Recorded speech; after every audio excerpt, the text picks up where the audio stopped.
J'avais un professeur de droit qui nous disait qu'on reconnaissait les avocats au fait qu'ils avaient du mal à ressortir leur train d'atterrissage, donc je vais essayer de le faire mentir.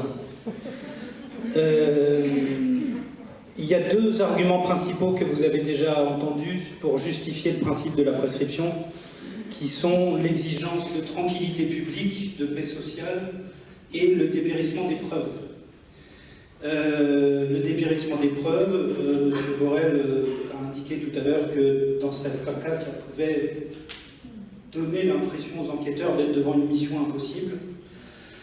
Et certains indiquent même que ce serait contre-productif pour les victimes, puisque ce serait faire naître chez elles des espoirs qui seraient forcément déçus et pour lesquels une décision d'acquittement ou de relax serait particulièrement difficile à gérer.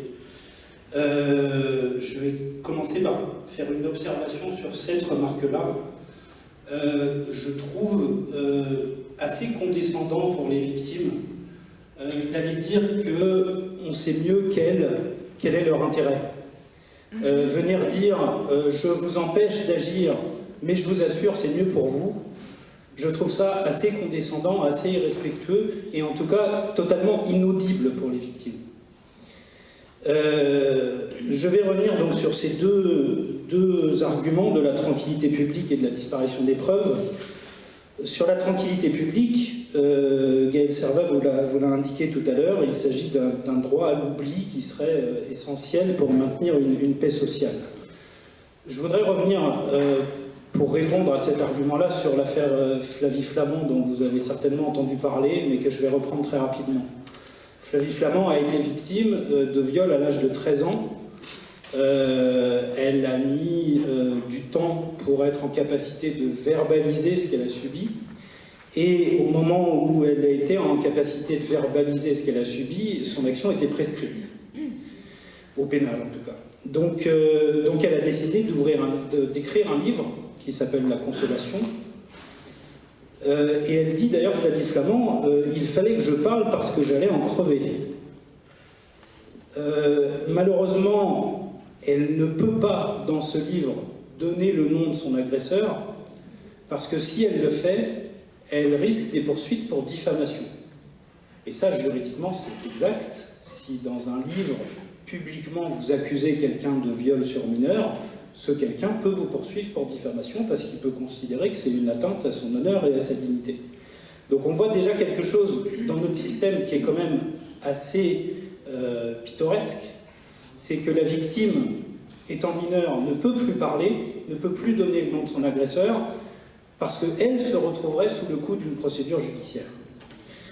Alors finalement, le livre, pareil, elle donne certains renseignements évidemment sur ce qu'elle a subi, donc les journalistes cherchent, il commence à y avoir des noms qui sortent pour identifier son agresseur, le nom de David Hamilton, qui était un photographe célèbre dans les années 80, commence à être cité de plus en plus, et dans une émission de télé, Flavie Flament réexplique qu'elle ne peut pas donner le nom de son agresseur, et dans une émission de télé faite par Thierry Ardisson lui dit bah, vous pouvez pas, mais moi je peux. Et donc je dis que c'est David Hamilton qui a agressé Flavie Flament, et il ajoute que David Hamilton, vous êtes un beau salaud. Et quelques jours après, David Hamilton se suicide. Donc, je veux bien qu'on mette en avant l'exigence de tranquillité publique, mais quand on reprend le cas de cette affaire Flavie Flament, on a une victime qui ne peut pas parler, qui ne peut pas donner le nom de son agresseur, sinon c'est elle qui va être sous le coup d'une procédure.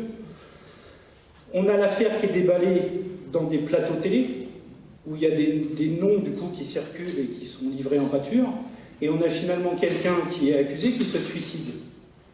Elle est où la tranquillité publique là ? En quoi le jeu de la prescription a préservé une paix sociale ? Moi j'aurais personnellement largement préféré que Flavie Flament puisse saisir un tribunal et que cette affaire se règle devant un tribunal, où éventuellement M. David Hamilton aurait pu se défendre. Donc dans l'intérêt de tout le monde, il me semble que ces affaires doivent se régler devant un tribunal.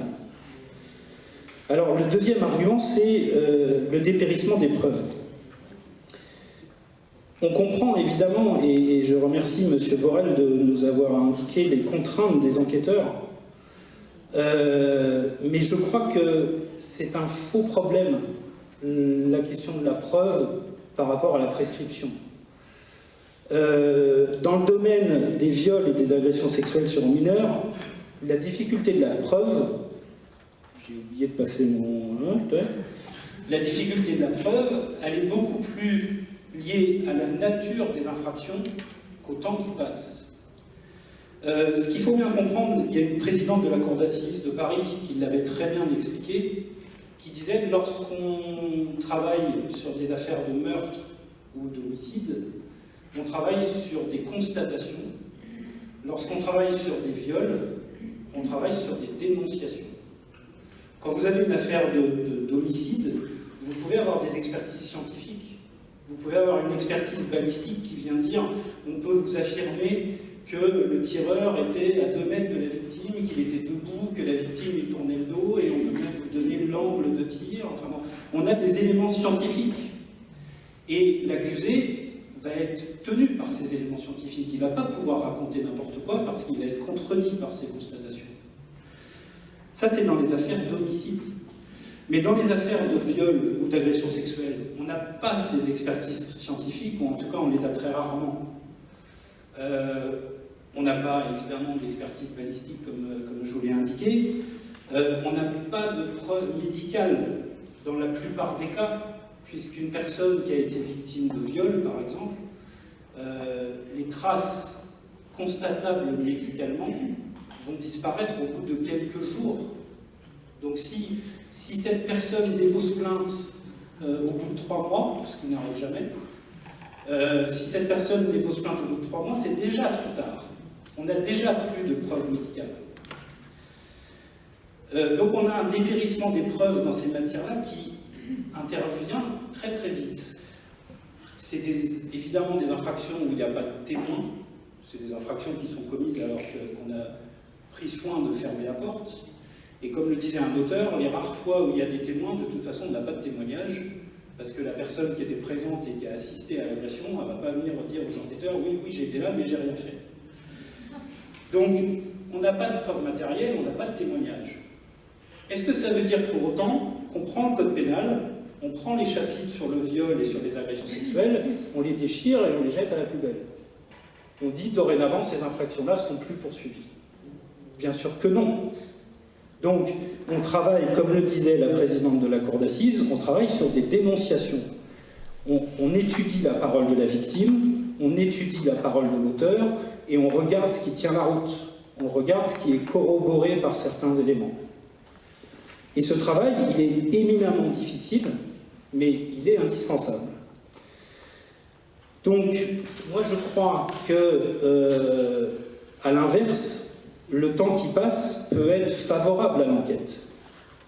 On comprend facilement que lorsqu'une victime est atteinte d'amnésie traumatique, elle ne va pas forcément pouvoir apporter énormément d'éléments à l'enquête. Il est assez facile de comprendre que même pour un enquêteur, c'est plus facile de travailler avec une victime qui se souvient qu'avec une victime qui occulte. Donc la victime qui est sortie de son amnésie traumatique, elle va pouvoir donner des détails, elle va pouvoir donner des éléments qui vont pouvoir peut-être confondre l'agresseur. Et on l'a déjà vu dans certaines affaires. Il y a des victimes qui sont capables, même longtemps après, de donner par exemple un détail physiologique sur l'anatomie de l'agresseur qu'ils ne peuvent pas connaître s'ils ne l'ont pas effectivement vu nu. Or, pour l'agresseur qui dit « mais pas du tout, c'est une folle furieuse, j'ai jamais eu d'acte sexuel avec elle », ça devient problématique si la victime est capable de dire « bah oui, mais je vais vous donner un détail, vous pouvez aller vérifier, et ce détail, je ne le connais que parce que je l'ai vu nu ». Donc, on a effectivement des détails qui sont donnés par les victimes et qui peuvent permettre d'aider l'enquête. Il y a un autre point qui me semble important aussi, c'est que les pédocriminels commettent rarement des actes isolés. Malheureusement, ils vont faire plusieurs victimes. Je ne vais pas revenir sur l'affaire de la petite Maëlys avec M. Lelandais, mais voilà, on découvre au fur et à mesure des victimes supplémentaires. Et donc, le temps qui passe va permettre d'identifier des victimes et donc d'avoir une enquête bien plus complète. Vous avez une procédure qui est en cours actuellement à Lyon, dans l'affaire du père Prénat. Alors je ne sais plus si c'est maintenant à jour ou pas, mais il y avait 72 victimes qui étaient recensées pour le père Prénat. Sur ces 72 victimes, il n'y en a que 7 qui ne sont pas prescrites. Ça veut dire que lorsqu'il y aura une audience sur cette affaire, il y en a 7 à qui on va pouvoir reconnaître la qualité de victime, et il y en a 65 à qui on va gentiment inviter de retourner chez elles, qui vont témoigner, mais qui ne seront jamais reconnus officiellement victimes. Pourtant, c'est le même agresseur, c'est le même mode de fonctionnement. La seule différence, c'est que ces victimes-là ont le malheur d'avoir été victimes un peu plus tôt. Je ne sais pas si cette différence de traitement est justifiable.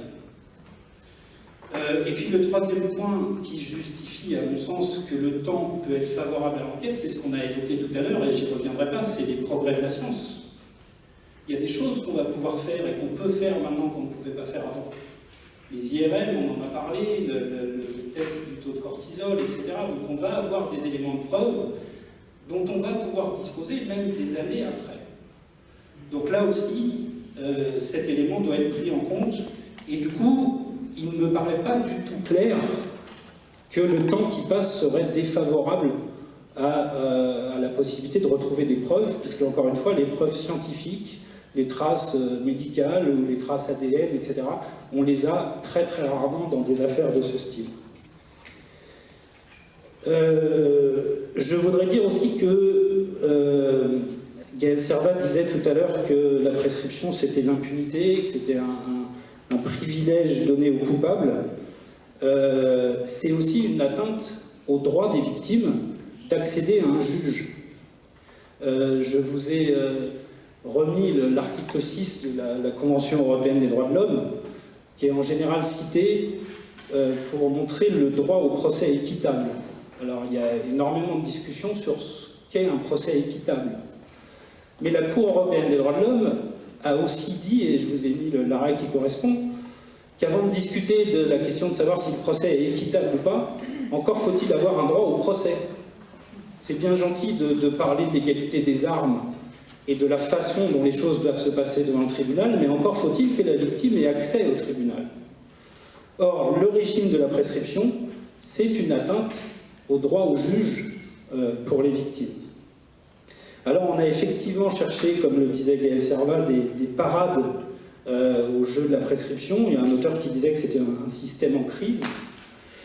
Alors je passerai très vite sur certains auteurs qui préconisent qu'au lieu qu'on agisse sur la durée de la prescription, qu'on incite les victimes à parler plus tôt. Ça me paraît relativement absurde. Je veux dire, à partir du moment où on sait et où c'est acté qu'il y a un temps de libération de la parole, venir dire c'est aux victimes de parler plus tôt me semble complètement hors sujet. Alors, il y a effectivement la question de la suspension que Gaël Servat a évoquée, avec une question qui est apparue, qui est le fait que l'amnésie traumatique pourrait justifier une suspension de la prescription. Ça a été en débat devant l'Assemblée nationale. Notre législation actuelle accepte l'idée qu'il peut y avoir une suspension de la prescription depuis une loi de 2017, qu'il peut y avoir une suspension de la prescription, j'ai un peu tardé, mais voilà, il peut y avoir une suspension de la prescription lorsqu'il y a un obstacle insurmontable à exercer l'action publique. Je vous ai mis l'affaire Cauterez, mais je n'aurai pas le temps d'en parler, c'est simplement ça qui a initié cette suspension de la prescription. L'affaire Cauterez, c'est 8 infanticides, avec une personne qui, à chaque fois, a eu des dénis de grossesse et qui a tué ses enfants à peine nés et qui les a enterrés dans son jardin. Et l'Assemblée plénière a considéré qu'on ne pouvait pas exercer l'action publique tant qu'on n'avait pas découvert les cadavres, puisque personne ne connaissait l'existence de ces bébés. Et donc on a suspendu le délai de prescription. Et cet article 9.3 a donc inséré la solution de l'obstacle insurmontable. Jusqu'à maintenant, à chaque fois qu'on a plaidé en disant une victime d'agression sexuelle ou de viol qui est victime d'amnésie traumatique a affaire à un obstacle insurmontable qui l'empêche d'exercer l'action publique, jusqu'à maintenant la Cour de cassation dit non. Le point de départ, c'est le jour de la commission des faits, avec le report à la majorité. Mais peut-être qu'on aura une évolution sur cette question. Il y a eu des demandes qui ont été soutenues par des députés devant l'Assemblée nationale pour justement faire reconnaître que l'amnésie traumatique pourrait être un exemple d'obstacles insurmontables. Alors bien entendu, il faudrait pouvoir l'établir par éventuellement des expertises. On en revient à ce qu'on a dit ce matin.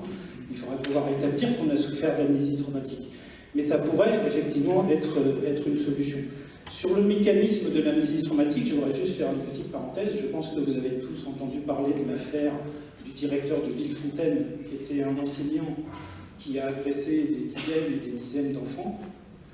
Il avait été condamné une première fois pour détention d'images pédopornographiques, mais comme il était enseignant, il n'est pas venu à l'idée du procureur de la République que ça serait peut-être une bonne idée de l'interdire d'exercer une activité en contact avec des mineurs. Donc il a pu reprendre son activité d'enseignant et agresser des dizaines et des dizaines. Dans cette affaire de Villefontaine, on a eu un cas assez particulier, puisqu'on a retrouvé des photos et des vidéos, puisque cet enseignant qui s'est suicidé en prison, cet enseignant filmait les agressions. Et donc on a retrouvé, les enquêteurs ont pu identifier les victimes, parce qu'ils avaient des photos et des vidéos. Et il se trouve qu'il y a 3 personnes qui ont, alors je le dis un peu brutalement, mais qui ont appris qu'elles avaient été violées par cet enseignant par les enquêteurs.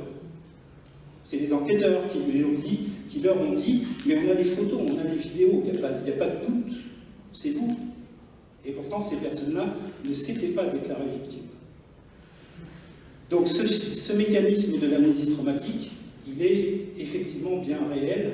Et pour répondre à une des questions de ce matin, ce n'est pas uniquement une combine donnée par les victimes pour obtenir satisfaction. Alors il y a un dernier point que je voudrais aborder, c'est une autre solution qui serait de rendre imprescriptibles les crimes contre l'enfance, qui est la position qui est soutenue par notre association. Il y a un magistrat à la Cour de cassation, M. Charpenel, qui disait « Nous sommes un des derniers pays démocratiques à soutenir encore ce régime de prescription ».